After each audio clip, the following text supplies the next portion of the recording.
I remember the smell of lilies. They were everywhere, draped over the casket, lining the funeral home's hallway, even tucked into a vase in our bedroom because my sister thought it would be comforting. But nothing about death is comforting, especially when it steals the only person you thought you could trust. The lilies were supposed to symbolize peace. To me, they just smelled like loss. Tom died suddenly. A heart attack, the doctor said. He was 42. One minute he was texting me from his office, reminding me to pick up almond milk, and the next he was gone. I was folding laundry when the hospital called. I screamed so loudly that my neighbor Karen came running, barefoot in her pajamas, banging on the door. I don't remember what I said to her. I just remember collapsing, the phone still clutched in my hand. The funeral was a blur. I don't know who cried more, me or Tom's mother, Ellen, whose wails echoed through the chapel. People came, brought casseroles I didn't touch, squeezed my hand like I was fragile glass. I stood there in a black dress that felt too tight, nodding, saying thank you, thank you, thank you. I was hollow, like my grief had carved me out from the inside, leaving nothing but an echo. 7 days later, the house was too quiet. I hadn't washed my hair. I was surviving on toast and instant coffee, the kind Tom hated because it tasted like burnt regret. I kept his side of the bed untouched, the pillow still dented from his head. His running shoes stayed by the door, laces tangled. His toothbrush stood in the bathroom cup, bristles frayed. I clung to every piece of him, as if keeping his things in place could bring him back.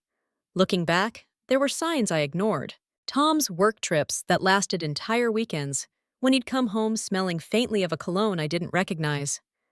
The late-night calls he'd step outside to take, saying it was a client. Once I found a receipt for a coffee shop in Boston, dated a weekend he'd said he was in Chicago.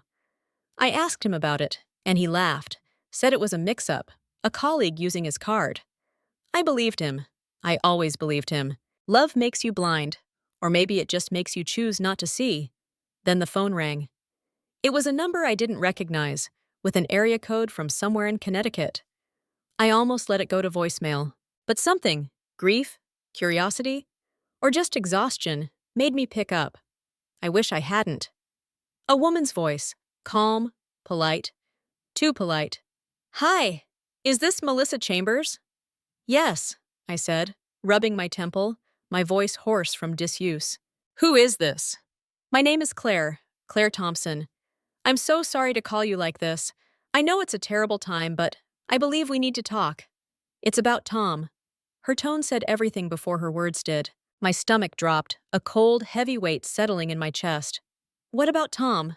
I asked, my voice cracking. She hesitated. I could hear her breathing, each inhale careful, like she was picking words that might detonate. I'm his wife, she said. Silence, not metaphorical silence. Real, heart-stopping, scream-in-your-throat silence. The room spun. I gripped the edge of the kitchen counter to keep from falling. I'm sorry? I whispered, barely audible.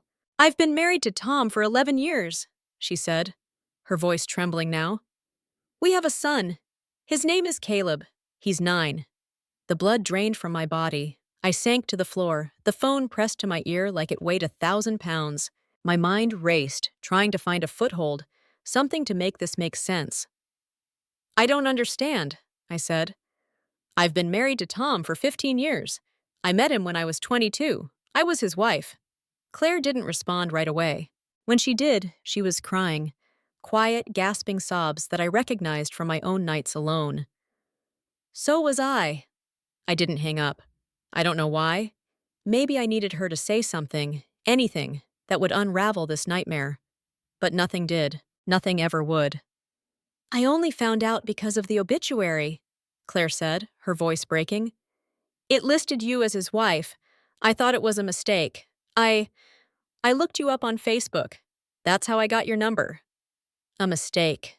Yes. A typo in the newspaper. A glitch in reality.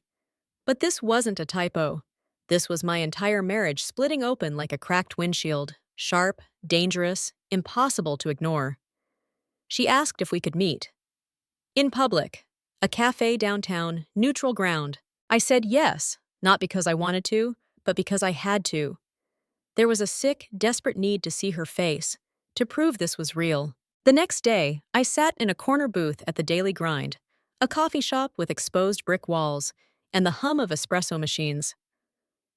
I arrived 20 minutes early, my hands wrapped around a latte I didn't drink. I wanted to see her first, to study her before she saw me. She walked in on time, petite, with brown hair and a loose bun, wearing a navy coat too thin for the November chill. She looked normal, like someone you'd trust to watch your kids or share a recipe, not someone who'd upend your life. "Melissa?" she asked, her voice soft. I nodded. She sat across from me, her hands trembling as she clutched her mug. Her eyes were red like she'd been crying all night. "I'm sorry," she said. "I didn't come here to hurt you." "You already did," I said, quieter than I meant. We sat in silence, the cafe buzzing around us, cups clinking, baristas calling names. But we were trapped in a private dimension of betrayal. I studied her face, searching for clues. Did she laugh like me? Did she love the same parts of Tom I did? Did she know the man I thought I knew? Claire opened her purse and slid a photo across the table. "This is Caleb," she said. "Tom was a good father, I thought." I looked at the boy. He had Tom's eyes, big, green, wide set. No denying it. My hands shook. I wasn't just grieving my husband anymore. I was grieving a stranger. "How did you meet?" I asked, my voice barely above a whisper. She told me everything. They met at a real estate seminar in Hartford 11 years ago. Tom said he was divorced, that his ex-wife had cheated, that he was rebuilding. He was charming, attentive, always bringing her coffee just the way she liked it. Just like he was with me. They married a year later, had Caleb 2 years after that. He traveled a lot, she said. Said it was for work, conferences, client meetings. I never suspected. I laughed bitterly. That's how he explained the weekends he didn't come home to me. Work trips. Boston, Chicago, Seattle. Her mouth dropped open. "You mean he was with me? On the weekends?" We stared at each other, both doing the math. Every business trip, every late night, every birthday he missed. It clicked into place, a grotesque puzzle. I remembered the times he'd come home exhausted, saying he'd been stuck in meetings. I'd make him soup, rub his shoulders, feel grateful he was back. Now I knew he was splitting his life, his love, his lies. I felt sick. Claire reached into her bag again and pulled out a ring. A gold band with a small sapphire. Simple but elegant. "He gave me this last Christmas," she said, her voice cracking. "Said it was his grandmother's, an heirloom." I stared at it. My heart stopped. It was identical to the ring Tom gave me on our 10th anniversary, the one he said was a family treasure, passed down from his Nana. I pulled my own ring from my finger and placed it beside hers. They were twins. "How many more women have one?" I whispered, more to myself than to her. Claire's eyes filled with tears. "I don't know." I couldn't cry. I just sat there, staring at the rings. My ring, her ring, our ring. I wanted to scream, to flip the table, to curse the man who wasn't here to face us. But I just kept breathing, in, out. Like I was made of glass, and any sharp movement would shatter me. Did he treat you well?" Claire asked, her voice small. What a stupid question. What a sincere one. "Yes," I said. "He treated me like I was the only woman in the world." Her tears spilled over. "Me too." And there it was, the horrible truth. We were both loved, and we were both lied to, so completely, so seamlessly, that we never thought to doubt. Claire had to leave first. Caleb was getting out of school, and she didn't want him to see her cry. Before she stood, she reached across the table and touched my hand. "I don't hate you," she said. I don't know how to hate him either." I nodded. "Me neither." She left, her coat flapping as she stepped into the cold. I stayed, ordered another coffee I didn't drink, and tried to rewrite the last 15 years of my life. That night, I went home and tore through Tom's closet. I yanked every shirt off the hanger, threw his shoes into a garbage bag, cried over a stack of his stupid neckties. I screamed into his winter coat until my throat was raw. Then I opened his laptop. I knew the password. It was the same one we used for our Netflix account, a silly combination of our initials and our wedding date. I hadn't touched his computer in years, but grief makes you reckless. I clicked on his email, expecting nothing. What I found was everything. Years of messages, 3 women, not dozens, but enough to shatter me again. One called him her fiancé. Another wrote about their weekend in Napa. A third, a coworker, sent flirty notes about last night. He'd used different email accounts, different names sometimes, but it was him, always him. I sat there, scrolling until my eyes burned, each message a knife twisting deeper. I called my best friend, Julie. She came over, no questions, no judgment.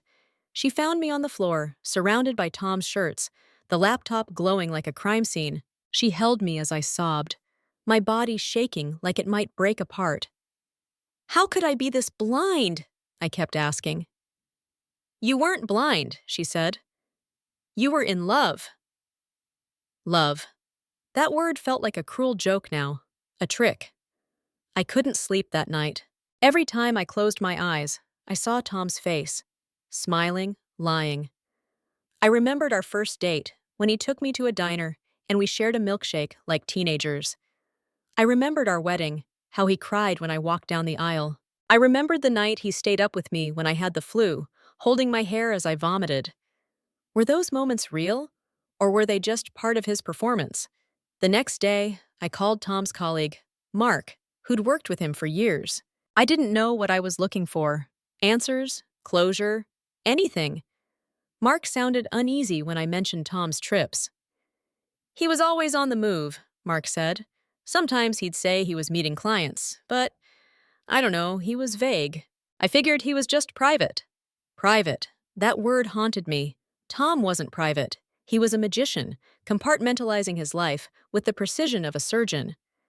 I met with a lawyer, too, hoping to untangle the financial mess Tom might have left. The lawyer confirmed what I'd feared. Tom had 2 credit cards I didn't know about, with charges for hotels I'd never stayed in, jewelry I'd never worn, dinners in cities we'd never visited. The lawyer said I could contest some debts, but it would take months. I didn't care about the money. I just wanted to understand how deep the lies went. The hardest part of grief isn't the crying. It's the silence. It's the Tuesday morning when you reach for your phone to text him something stupid, like how the neighbor's dog is wearing a sweater again, and realize there's no one to read it. But now, my grief had mutated. It wasn't just loss. It was betrayal, humiliation, anger with nowhere to go. I'd been mourning a man who never existed, just a version of him, a beautifully edited draft. I didn't tell Claire about the other women right away. I needed to process it first, to sit with my own wreckage before adding gasoline to hers. But I wrote her a letter, a real one, on paper with ink, because some wounds deserve more than a text. I told her about the emails, the 3 women, the overlapping lies. I told her she wasn't alone, and neither was I. I told her that, strangely, I didn't hate her.